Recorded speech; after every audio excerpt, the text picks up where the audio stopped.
All right, we're going to go ahead and get started. Hi, everyone. Thanks for joining us today to learn more about the role of the GMAT and the GRE in the admissions process. My name is Patty Cudney, and I am Director of Admissions for the full-time MBA program. I am pleased to share this information with you today. We will be recording the video, so we'll be able to share it with you all afterwards. And if you have questions as we move through, you are welcome to type them into the chat area so that we can continue to move forward with the presentation. But please do keep your microphone muted so that we don't have too much background noise. And there's no need for video.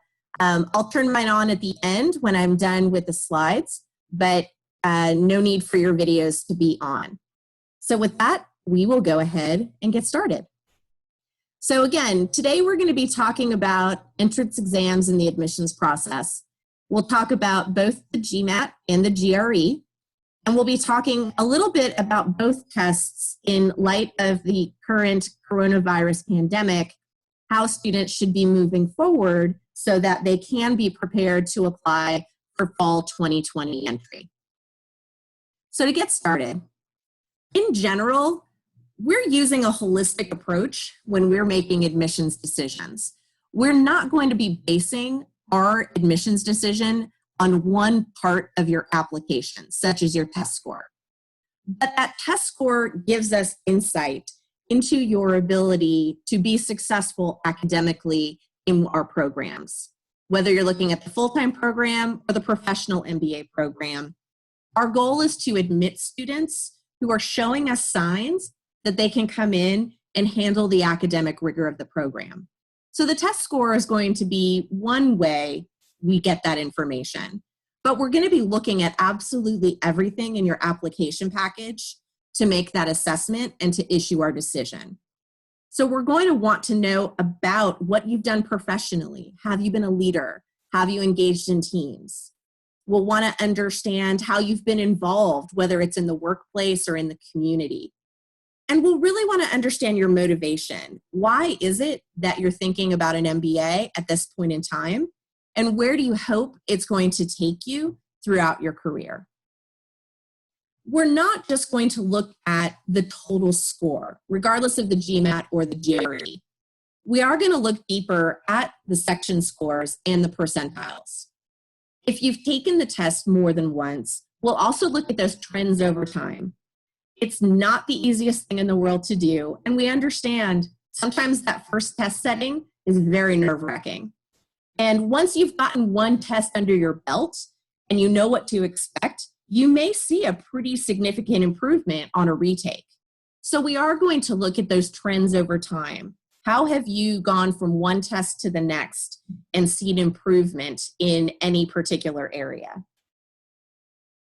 These tests are designed to be a predictor, not a perfect one, of how well you'll do in the core MBA courses. It's giving us a more recent snapshot of some of those key competencies that you need to be successful. So we can look at your undergraduate transcript, but for most of us, that's been a few years. That GMAT or GRE is going to give us that more recent information about how you're handling some of the subject matter that will be addressed in an MBA program. For those of you that didn't take very many quant courses, or you took some but maybe didn't score as well as you would have liked when it comes to those grades, the test can be a really great addition to give us more insight into your quantitative abilities. An MBA program has a lot of quant. We're going to want to make sure that there are no major red flags that someone is going to significantly struggle in our program. So again, if you haven't taken a lot of quant, or if your quant courses in the past have not been as strong, we might be placing a bit more focus on your test score performance to understand how prepared you can be to come in and succeed in our programs. Some other things to consider when you're thinking about these test scores, especially for full-time MBA programs, a lot of times an admissions committee will use the test score as one of the areas where they're assessing candidates for merit-based scholarship awards. So when you're looking at a school's average score or middle 80% range, that's where you want to try to be, not just for admission, but also to make sure that you can be a competitive candidate for some of these scholarship awards. There are some employers and some types of industries that may ask for your test score when you're applying for MBA internships and jobs. That could be pretty common for things like investment banking or for consulting. It's not something that every job is going to ask for, but it could be depending on your goals. And so again, you want to make sure that that test score is strong, not just to get your foot in the door for admission and not just to potentially get a scholarship, but also to prepare you for the internship and job search process. And this is a part of the application that you have 100% ability to control. You can't go back and change your undergrad transcript, or at least you better not try to. But you have the ability to prep for and to take the GMAT or GRE and make sure that you're presenting your best possible score. So you want to make sure that you have a plan for prep, that you're thinking about giving yourself that extra time for a potential retake. But you have full control over this. And so you want to do everything you can to take that control and really manage it well so that it will help balance and make your overall application package as strong as possible. So some basics on the tests. The GMAT has been in use for MBA admission since the 1950s. The GRE has been around for a really long time, but it's really only started to pick up for use in MBA admission since 2009. And around that time, there was a lot of, well, do we really like the GMAT over the GRE? Should we be pushing the GMAT? But since that time, I will say pretty honestly, most business schools really don't have a preference as to which one you take. We really want you to understand the tests, the types of questions they ask, and find the one that's the best fit for you. So we're going to share today some of the information and insights about what's in each of these tests, so that will help you in this journey. Both of the tests are computer adaptive, and we'll talk a little bit more about that in just a minute. There are some differences in terms of content. So the GMAT will have 4 different sections: the verbal and the quant, which you'll also find in the GRE. They'll have 1 analytical writing section. You have that in the GRE, but you actually have 2 sections. And then the GMAT also has a section called integrated reasoning, which you will not find in the GRE.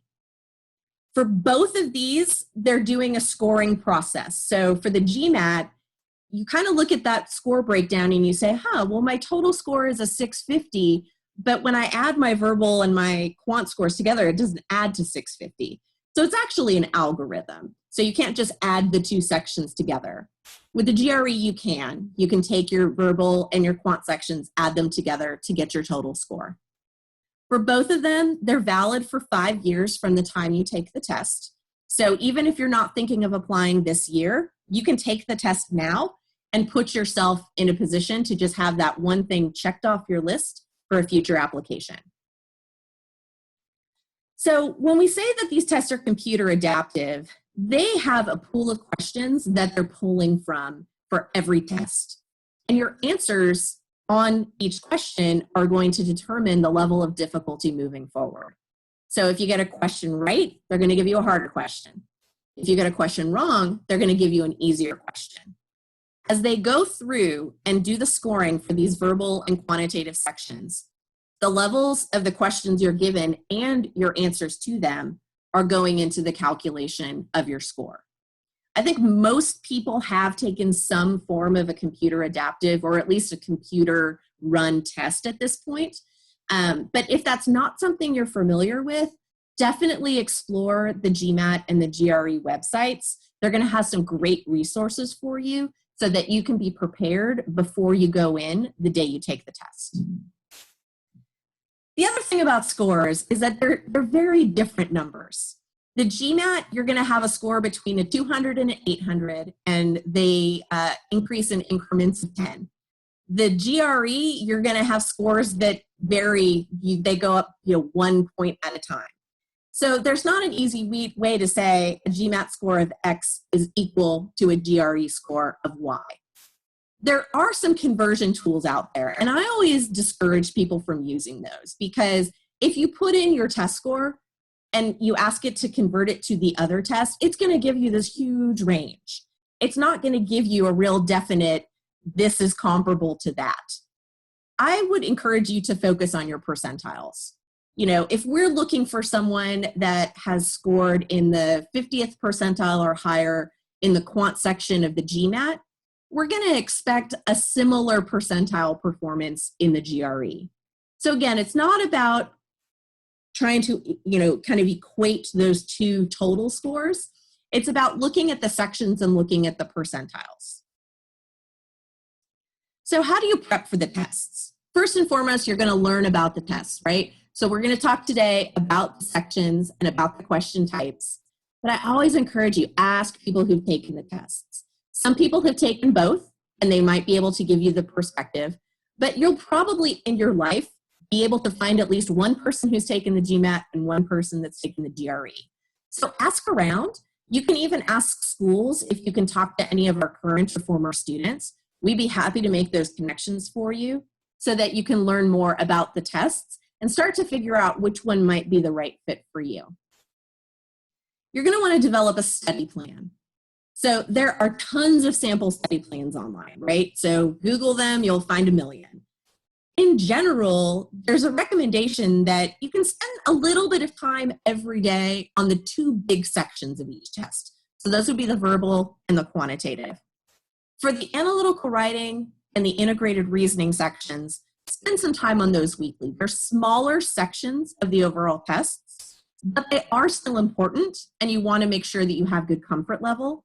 But the bulk of these tests that you take are going to be in the verbal and the quantitative sections. And then you need to find the right prep materials for you. Everyone studies differently. Some people may find the structure of a prep course, whether that's in person, although probably not right now in person, or in the online course. You're going to have a comfort level with one or the other. There's apps that you can put on your phone. There's books, there's flashcards. The tests themselves offer prep materials that you can use. Everybody studies differently. So this is also another great question to ask people. How did you take the test and how did you prep for it? That might give you some things to think about that maybe you hadn't considered. But ultimately, what works for one person isn't going to work for everybody. So make sure you focus on preparing yourself based on how you study best. So is one test easier? It depends. There are some people who prefer the GRE because it does not contain the integrated reasoning section. That is going to be a lot more quant and data driven. And in the GRE, you don't have the IR, you have a second writing section. So some people might feel more comfort with having two writing sections and not having to do the IR. It's going to be a different answer for every single person. How do you choose which one to take? Well, you look into scheduling, right? Some of them might have availability sooner than others. That's certainly the case currently, and we'll talk about that. You want to do some research and recommendations, talk to people, ask questions. And then also think about your career goals. I mentioned earlier, there are some types of jobs that will ask for your test score coming out of an MBA program. For example, a lot of investment banks and a lot of consulting firms will want to see a GMAT score as opposed to a GRE. So think about that, ask those questions, and make sure that you're finding the right fit for all of these reasons. We also get a question a lot about, should I consider taking both? And again, that really depends. Some people find a strong fit with one test. Some people want to take them both because they want to see if maybe they'll perform better on the other. I personally, when I was prepping for business school, I just focused on the GMAT. I wanted to really feel comfortable with one format of the test and not have to worry about prepping for a different version. But again, that's a personal question. And we will get applications where someone has taken both of the tests and chooses to submit both of them to us. Not common, Most of the time, people are just giving us one version, but that's really up to you. So some comparisons of the types of tests, right? So there's going to be reading comprehension in both tests. It's going to be a bit more of the questions in the GRE than it will be in the GMAT. There's critical reasoning questions that you'll find in the GMAT, and this is going to be about how you're evaluating an argument. That's going to be up to a third of your total questions. Those types of questions are not on the GRE. So in general, sometimes people feel more comfort with the GMAT if their critical reasoning skills are pretty strong. But if reading and vocabulary are really strong for you, you might see a stronger performance on the GRE verbal section. Quant, there is a lot of similarity here. So you're going to be touching on a lot of different subject matter. So, be prepared to think back to some of that high school math that you haven't touched in a while. I know for me, having to refocus on geometry was a tough thing. But be prepared for lots of different types of math. It's going to be different levels. You're also going to have data interpretation and data concepts and reasoning. You're going to find that in both tests. But there are two different things that you'll find in these tests. Data sufficiency is very specific for the GMAT. And we'll show some examples of those, what they look like. I know personally those were a challenge for me because I don't have a super quantitative mindset. But once you understand what those questions are getting at, they're not impossible to manage. The GRE does what they call a quantitative comparison, not a data sufficiency. And again, we'll talk through what some of these examples are. This is another thing where take some of these practice questions, you might find a fit with one test over the other. For analytical writing, the biggest difference is that you're going to have one writing sample for the GMAT and two writing samples for the GRE. Some people like the idea of the two different types of writing, especially this idea of issue analysis. That's only found on the GRE. I was a poli-sci major undergrad. I feel super comfortable with writing. I would have loved to have two samples on the test. I took the GMAT, but I would have felt very comfortable with the GRE as well. And then we have the GMAT specific integrated reasoning section. This was added, I believe, in summer of 2012. And we took away one essay question to add in the IR section. And it's really designed with a lot of input from faculty at top business schools so that it's giving you data and asking you to answer questions that are things that you're probably going to see in the workplace and things that you are definitely going to see in the MBA classroom. So we'll talk through what that looks like as well. So let's move forward. I'm going to start with the GRE, and there's a reason for that. So just in general, the GRE has three main sections: your analytical writing, where you're asked to write two samples, your verbal section, and your quantitative section. Overall, you can take the test up to 5 times in a 12-month period. You do have a waiting period between test dates. The day you take the test, you can send the score to up to 4 programs at no cost. You can choose to either send just that day's score or all scores you've taken. So there's a little bit of strategy there as you think about it.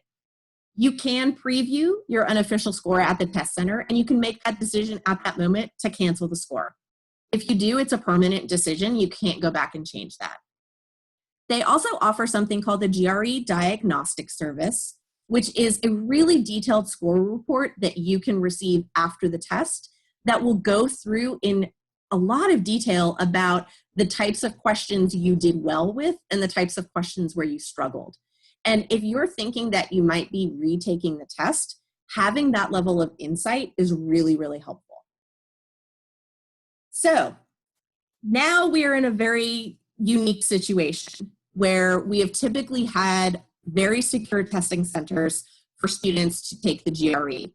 Those are no longer currently available in some parts of the world, including the United States, where a lot of our candidates are.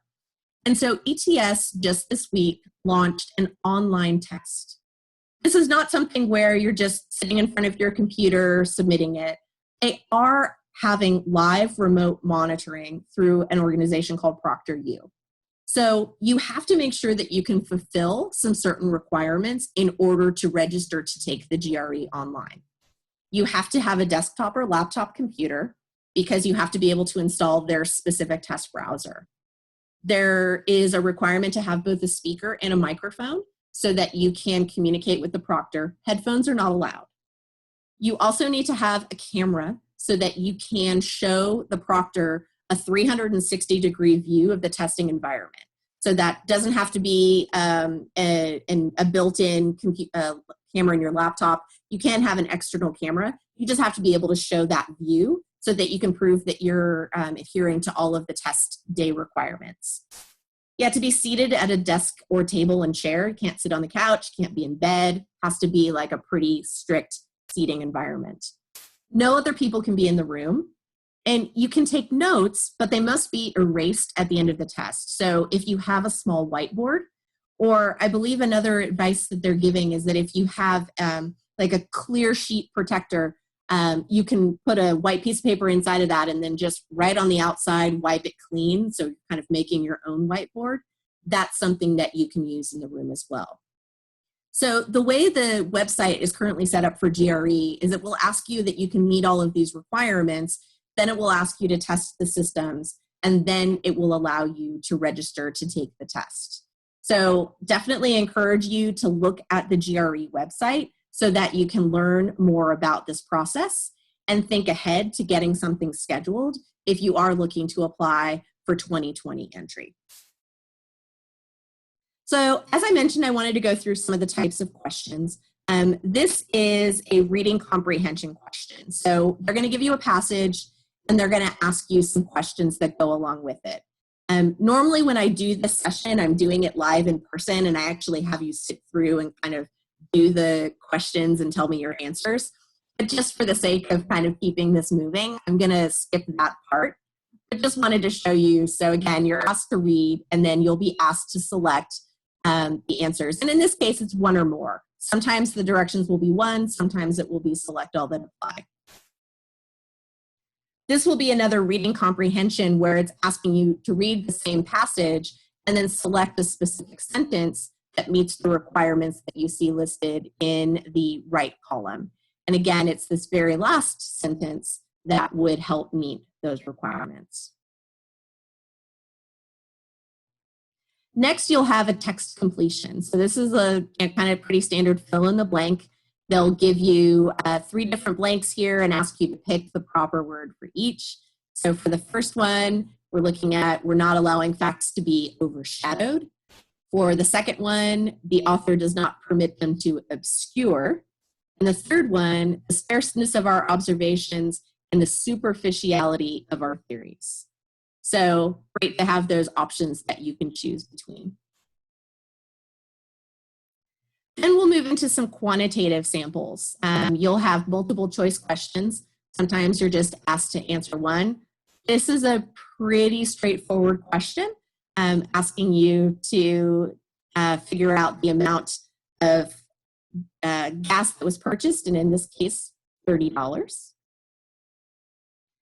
You'll have multiple choice where you'll be asked to select one or more answer choices. So again, this is taking you way back into some of that math that you might not have really thought about or touched in a while, but thinking about integers. What are the multiples of both 2 and 3? We've got 12, 18, and 36. This is an example of the quantitative comparison. And so this is giving you information and asking you not to solve the problem, but to select which one is correct. So that was a little weird to say. You're not having to actually calculate something out. What you're being asked to do here is select it's A, it's B, it's the same, or it's neither because you don't have enough information. So again, geometry, everybody's favorite. In this case, the answer cannot be determined from the information given. Numeric entry, this is where you'll be asked to do a calculation and enter the data. You do have a calculator, as you can see kind of in that top bar. So this just shows how the calculator is used to come up with that answer, which we would then enter into the blank.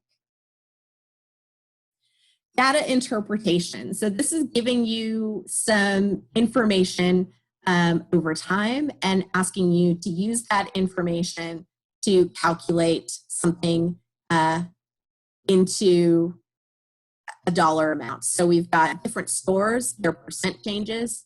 They're giving you a starting point with a dollar amount and then asking you to use those percent changes to come up with a specific store's dollar amounts in 2008. And in this case, it was 792,000, excuse me. Analytical writing. So we have, again, two different types of questions that you'll be asked in the GRE. The first one is analyzing an issue. And so this is something where you'll read a passage and you'll have time to develop your answer. We always encourage people for these. You can rely on outside information, but you also want to make sure you're really focusing in on answering the question being asked. So don't worry about trying to bring in lots of different examples or trying to kind of cite different resources that you might know off the top of your head. Really make sure that you're diving in and answering the question, even if that's just using basic information. So this is the analyzing an issue type of question. And next is analyzing an argument. So you're reading an argument being put forth and you're talking about whether or not this argument is valid. So you're using the information that's specifically in this to craft your response in analyzing the argument. Again, really keep it focused and succinct and make sure that you're addressing the question that's being asked. So before we start really diving into the GMAT, I wanted to just remind you, if you have any questions as we're moving forward, you're welcome to use the chat function here and type them in. I will be keeping an eye on that and addressing questions as I see them. I haven't seen any yet, but if you have any, please feel free to enter those into the chat. I want to make sure that you're coming away with all of the information you need from this session. So now we're going to move into the GMAT, which, as I mentioned earlier, is kind of the historical test that has been designed specifically for admission to MBA programs. Slightly different structure. So we have the analytical writing, just one sample. We have the integrated reasoning, which is very unique to the GMAT. And then we have, as similar to the GRE, a quantitative section and a verbal section. Overall, it's about 3 hours in time to complete the test. You have the ability to change your order, so you can start with the verbal or start with the quant. It's up to you to decide which one you feel most comfortable with. Sometimes people get super nervous about the quant and they want to just get it over with and then have it be done. Some people want the verbal to kind of ease them into the testing format before they tackle the quant. Completely up to you. We don't know in your test report what order you selected. But think about that as you're going into the test, what would be the best plan for yourself. So in general, similar to the GRE, there is a cap on the number of times you can take the test in a 12-month period. And there's also a waiting day period, number of waiting days to wait between tests. You can send your score to up to 5 programs on test day. You can later go back and send them to schools as needed if you want to later. So I mentioned for GRE, you can choose to cancel your score, but that's a final decision. You don't have to make that final decision commitment for the GMAT. There are opportunities for you to either cancel right away, you can cancel within 72 hours, or you can go back and reinstate a canceled score. So you have a little bit more flexibility there with deciding how you want to have those scores presented to schools. They also offer an enhanced score report, which is an additional cost, but similar to the GRE, it will go through in detail how well you did in all of the different types of questions And again, if you're thinking about a retake, it's great to have that insight to make sure that you're well prepared. So updates as of right now. Similar to the GRE, we have a lot of test center closures. So GMAC has not yet offered online testing. They are anticipating a launch in mid-April, and that would be available to people to take the test in places where the test centers are closed. I'm hoping that maybe now that the GRE has launched, that will speed up the GMAC process, but they obviously want to make sure that it is a very secure process so that it's not losing any of the integrity of the test. So we're in a little bit of a holding pattern. That means that, there is maybe an easier choice right now to make in terms of which test you might want to take, right? You have that immediate access to be able to sign up for a GRE at home. You have to be waiting a little bit for GMAT. So that may influence your decision-making process about which test to take. One thing to note for the GMAT, I have been told that once they do offer online testing, they are going to be removing the analytical writing section entirely. So you'll have a verbal, a quant, and an integrated reasoning section. Because they're removing the analytical writing, they are going to reduce the price of the test. I haven't gotten any insight yet as to what that cost will be. We will continue to share information as we see it, but I encourage you to also make sure you're keeping an eye on the GMAT site, which is mba.com. They will continue to post information there as well. So let's talk a little bit more about the GMAT. So we have these 4 sections. So the reason why this was very specifically designed for MBA admission is that the makers of the test work very closely with business school professors. And the reason why you're asked these types of questions is because they very closely align to the expectations that faculty have of students once they are in the MBA classroom. So I think this is a great way to kind of understand, well, why are they asking me these types of questions? It's because faculty have given this input and this insight that we need to make sure that our students can come in and do these particular types of things in the classroom and in our courses. So it would be great if there's a way to measure those things on the intake side. This information, if you want to go back and read it later, is available on mba.com, so you can explore that later as well. So diving into some of the types of questions, as I mentioned, we do have reading comprehension. So read a passage, pick the answer. In this particular case, there's one answer that you're being asked to give.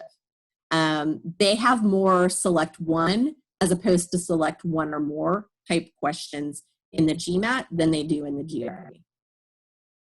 You'll also get critical reasoning. So this is really giving you an opportunity to kind of think, all right, well, what do I see as a flaw in this information, right?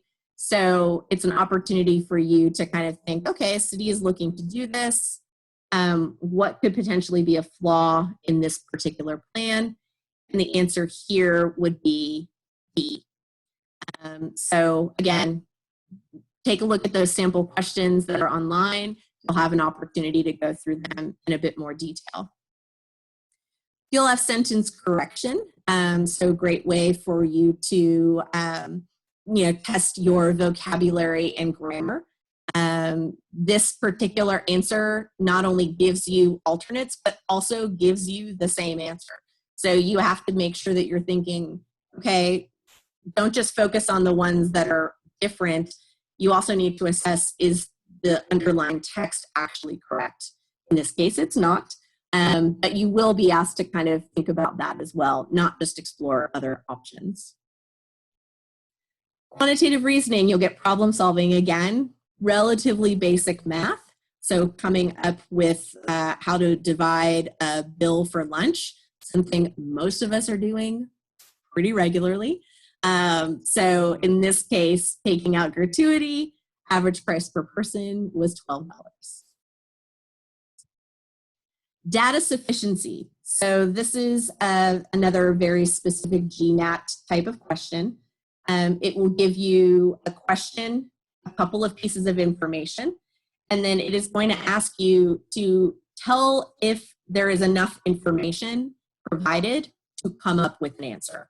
So again, you're not answering the question, you're coming up with, do I have enough information to be able to answer the question? In this particular situation, statement 1 is sufficient by itself, but statement 2 by itself is not sufficient.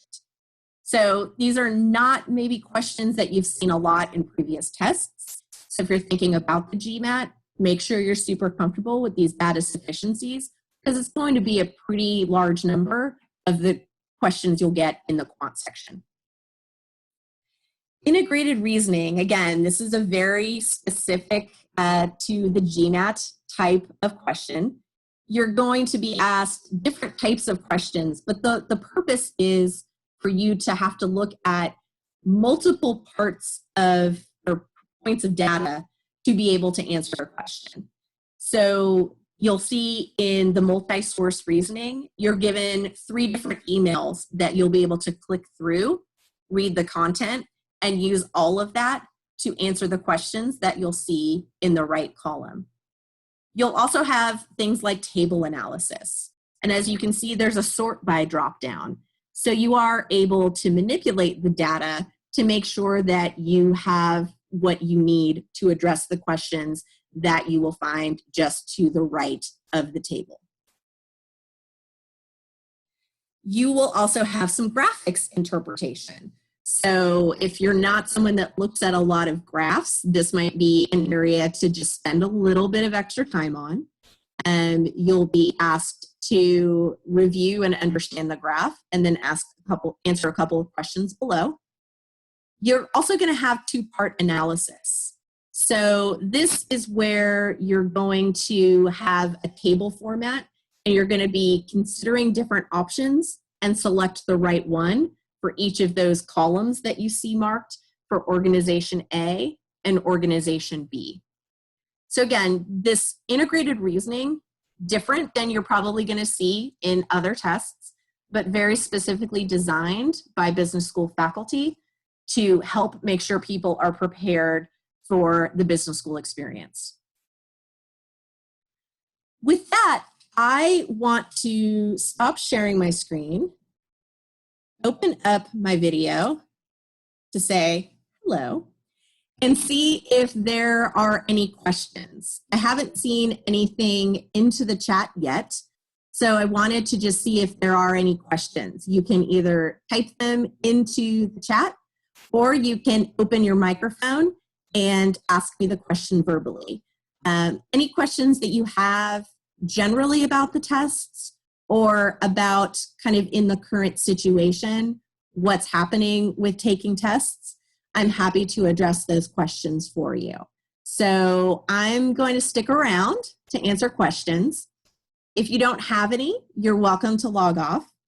But I wanted to remind you that if you have questions moving forward, please don't hesitate to contact our office and let us know. Most of our team is working remotely from home, but we are reachable by email at any time. We are here to answer your questions. Our goal in the admissions process for the MBA programs at Texas A&M is to help you be the best candidate that you can be. So we want those questions from you about the application, about the programs. We want to coach you so that you can be as strong a candidate as possible. So don't feel like you can't approach us. We are not gatekeepers trying to keep people out of our programs. We really do want to help you succeed in the process. So please let us know how we can help, whether it's about the entrance exams or anything else about our programs or the admissions process. So with that, any questions?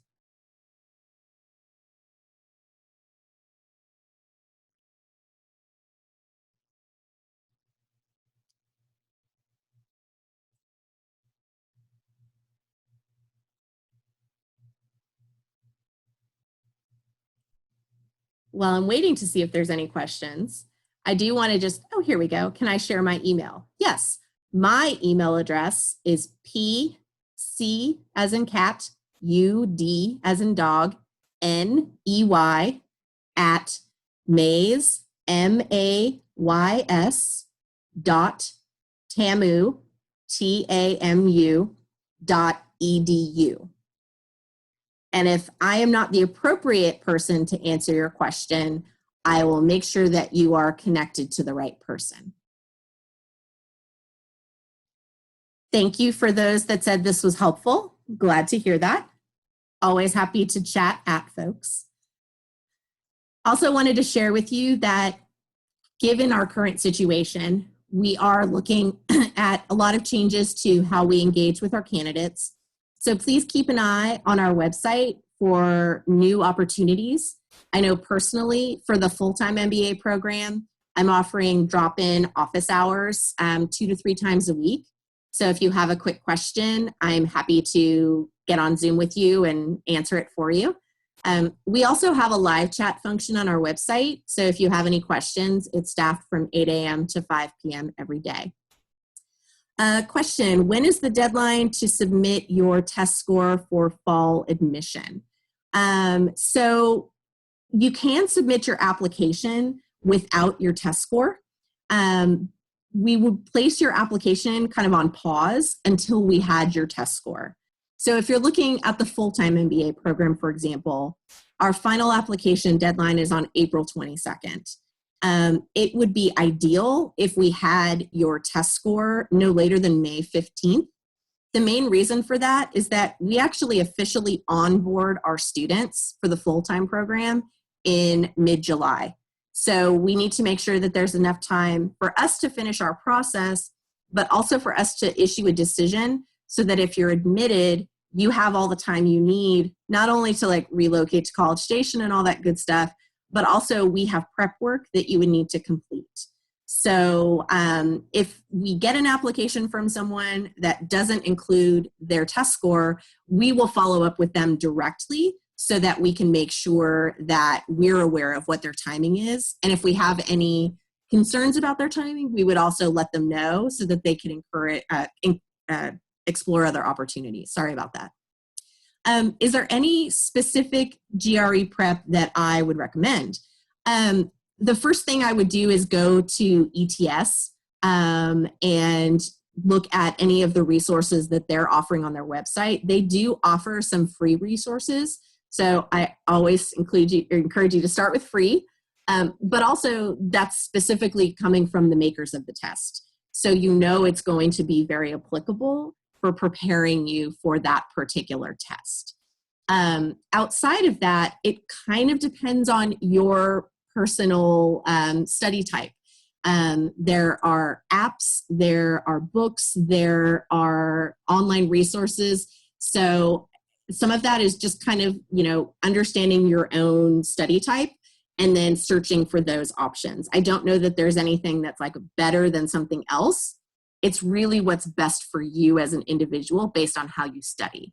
Now, that being said, if you know that there's one section of the test that maybe you're more nervous about, so like for me, quant, I was super nervous about that. Make sure that you are finding study materials or a study plan that will allow you to maybe devote a little bit more time to that section so that you feel comfortable and confident the day you take the test. So another question, knowing that there's a plethora of information and prep available, what are effective programs or methods for preparing for the GMAT? So similar to GRE, the GMAT also has prep materials that they offer. So first thing I would encourage you to do is explore their website, mba.com, to take a look at that. And then again, think about your own study, do's and don'ts, like what works for you, and use that to help craft your particular plan and think about the resources that would be most helpful for you. Another question, how should we handle entering the planned test date into the application since GMAC hasn't released the dates for the online version yet? Should we wait to submit the application until they release more info? So for us, anytime we get an application submitted with a future test date, we're going to go back to the candidate and just make sure that that date is correct. So you, in order to submit the online application, just put a future date in. We'll be following up with you. Hopefully between now and our April 22nd deadline, there will be a very specific plan that's launched and in action by the GMAT. But if you, for example, want to work on submitting your application this week and you're not sure what that date might be, just push a date out into the future. And then as we're processing, we'll follow up with you and get a little bit more insight. You can also use our optional third essay to just say like, hey, I entered a test date because the system made me, but I don't exactly know when I'm taking it yet. That information is helpful for us as well. So you can use that third optional essay for any additional insight that you think we should know. Another question, we're having a lockdown in our country. Is there anything to help? I think, that's really what GMAT and GRE are trying to do by exploring and offering these online options. So, knowing that GRE is currently available, I would definitely encourage you to look into that. Make sure that you visit the ETS website for the GRE. You'll see kind of a pop-up box that comes up that says new information about GRE at home. Click that, and that's going to take you through all of the information and instructions about assessing the GRE opportunities. So that would be my first thing. If your country's in lockdown, the first immediate thing you can do is explore the GRE because you can do that online. And then continue to keep an eye out, not just on the MBA.com website, but also our website. We'll put updates up there as they come up. Anything we hear about what the plan is for GMAT, we'll try to communicate that to people as well. But again, if you have anything that I didn't address by answering this question about your specific country, send me an email, get us on live chat on our website. We can answer those questions for you and talk about that more specifically as well. Another question, is the GRE analytical writing really considered for admission purposes? We do look at everything. I will say I've been doing MBA admissions since 2004. And one of the things that frustrates me is when people kind of make that assumption that, oh, well, they're not going to use the analytical writing, so I'm not really going to do it, or I'm not going to do it at all. There are some people that will just skip it. I really encourage you to really put your best into all of the parts of the application. Now, that being said, with the writing sample, we're going to have other writing samples from you as well. So we're going to have your essays, we're going to have your resume, and then we'll also have more ways of assessing communication through an interview if someone's invited to interview. So I would say it's not the only thing or the only way that we're able to assess someone's communication, but we do want to see that you're committing to the full process and putting your best into all parts of the test process, including the analytical writing. I'm looking real quick. I think I have addressed all the questions that have been typed in so far. We have a few more minutes. If anyone has additional questions, I'm happy to answer them.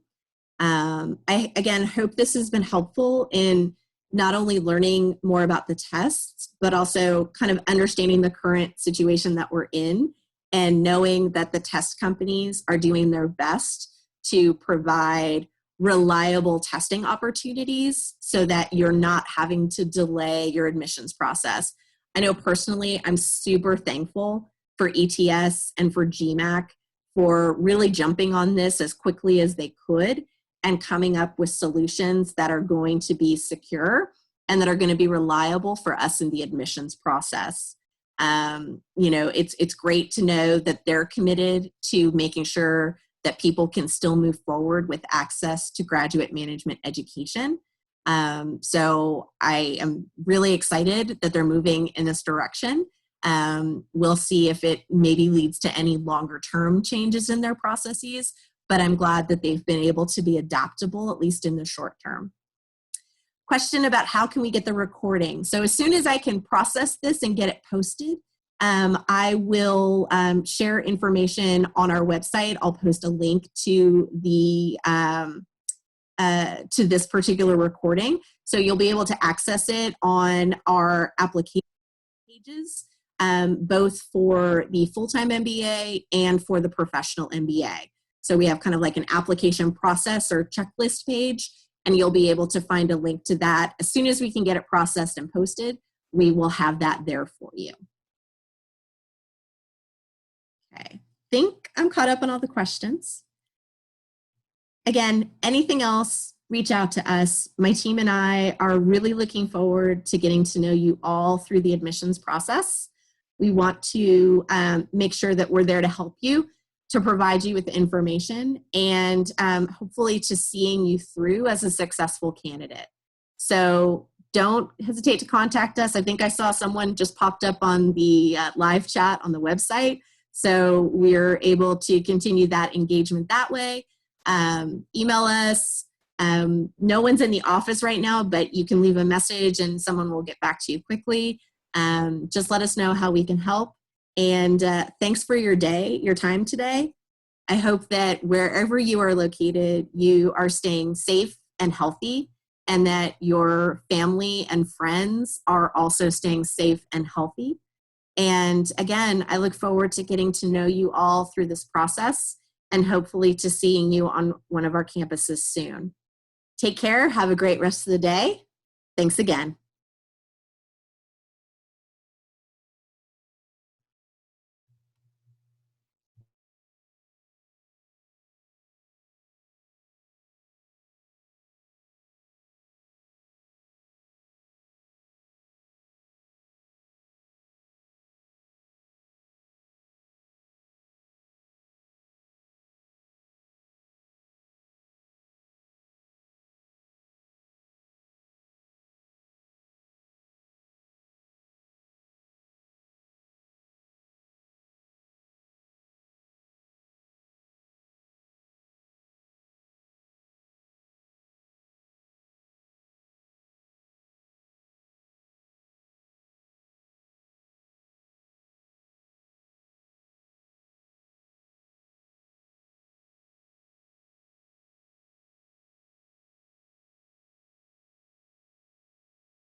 One last call for any questions. Anything I can help anyone with?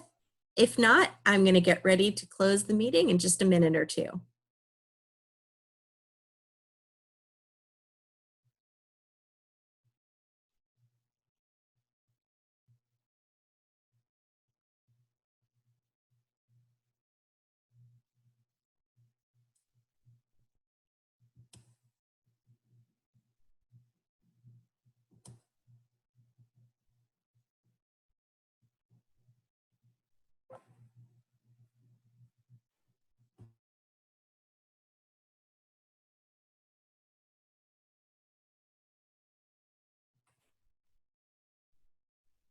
All right, well, I think we're good. Thanks again, everyone. We'll be in touch soon. We look forward to seeing your applications. Bye-bye.